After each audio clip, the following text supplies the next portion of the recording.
भगवान सुन रहा है? तो ये कृपा ही तो है, और कृपा नहीं तो और है क्या? तो भगवान ही मन को रोकते हैं, लेकिन जो तुम लोगों का मन, तुम लोग रोक नहीं पाते हो मन को ना, तो गुरु इतना करीब जाके तुम्हें बताता है, इतने भगवान के करीब जाके और तुम्हें ये सारी बातें बताता है, दूर रह के नहीं बताता है, क्योंकि जहाँ बैठा है भगवान के चरण के पास बैठा, तो वहीं से सारी बात तुम्हें बताएगा, ये कर लो, ये कर लो। बोलने वाला अंदर वो बोल रहा है, तुम्हें क्या पता? तुम तो सोचो कि ये बोल रहे हैं, तो ये बोलेंगे कब? जब वो चेतना होगी तब, और चेतना नहीं होगी तो क्या ये बोलेंगे? बुलवा लेना, बुलवा लेना, तब तो नहीं बोलेंगे ना। फिर बोलने वाला कौन है? ये बात आप लोगों को हर पल हर क्षण पक्का पक्का समझ लेना चाहिए। हमारे अंदर जो दुर्बुद्धि है ना, हमारी जो बुद्धि दुर्बुद्धि है, वही हमें गलत काम करने के लिए करती है। और अगर आप किसी के बुरा सोच रहे हैं, कुछ भी कर रहे हैं, तो ये समझ लेना कि आपकी दुर्बुद्धि काम कर रही है। अगर आप किसी के लिए अच्छा सोच रहे हैं, तो आप भगवान से जुड़ के उसके लिए अच्छा सोच रहे हैं, भला कर रहे हैं कि भगवान इसका भला करो। तो हमेशा अच्छी बात करो, कभी बुरी बात मत करो, कभी किसी के लिए बुरा मत सोचो। जो कहते बीती दे विसार आगे की सुख ले, जो बीत गया उसको प्रेजेंट करके दुखी होने का क्या मतलब है? बीते हुए दिनों में कुछ अच्छी यादें हैं, उसको प्रेजेंट कर लो, उससे खुश हो जाओ।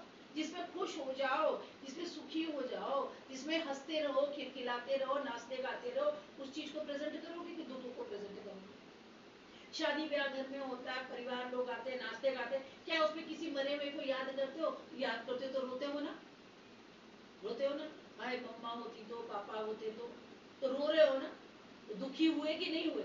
अब वो नहीं है तो क्या कर रहे हो? लेकिन वो नहीं है, लेकिन तुम उनको प्रेजेंट करके और दुखी होकर रो रहे हो, जो कि तुम्हारे पास सुख के साधन। फिर थोड़ी देर के ही बाद, ध्यान रखिएगा, थोड़ी देर के बाद भूल जाते हो, रोना भूल जाते हो, फिर उसी चले जाते हो शादी ब्याह में, नाचना गाना, तैयार होना, ये पहनना वो पहनना, ये तरक्की, वो सजना वो सवरना सब करते, तो वो कहाँ गया? माताजी पिताजी। वो फॉर द टाइम बीइंग, जो थोड़ी देर के लिए आप आए, वो एक विचार लेके आया, उस विचार को रोक दो। कोई भी यहाँ पर शरीर लेके टिक नहीं सकता है। भगवान राम आए, कृष्ण आए, वो आए, शरीर छोड़ के गए, समा गए सरजू में, वो बात दूसरी है, राम जी। लेकिन शरीर से आए हैं तो शरीर का, शरीर से कर्म हुआ है, तो जब कर्म हुआ है तो वो तो जो आएगा वो जाएगा। तो हम लोगों को भी एक दिन जाना है। आज आप लोग अपने घर में बड़े माता पिता बुजुर्ग हो जाते हैं, तो क्या कहते हो? हे भगवान, इनके दर्द से इनको छुटकारा दिला दो, यानी कि इनको उठाओ ले जाओ। उनके दर्द से छुटकारा नहीं बोलते हो, बोलते तो ये हो, पर अंदर बात ये होती है कि भैया जाए जल्दी से, खत्म हो, हमें छुटकारा मिले, ये सोचता है इंसान। मुंह से बोलते नहीं हो, बोलते तो हो भगवान से दुआ करते, बहुत कष्ट में सह रहे हैं, बहुत कष्ट वो सह रहे हैं ना, आप नहीं सह रहे हो ना, तो उनके कर्मा उनको सहने दो।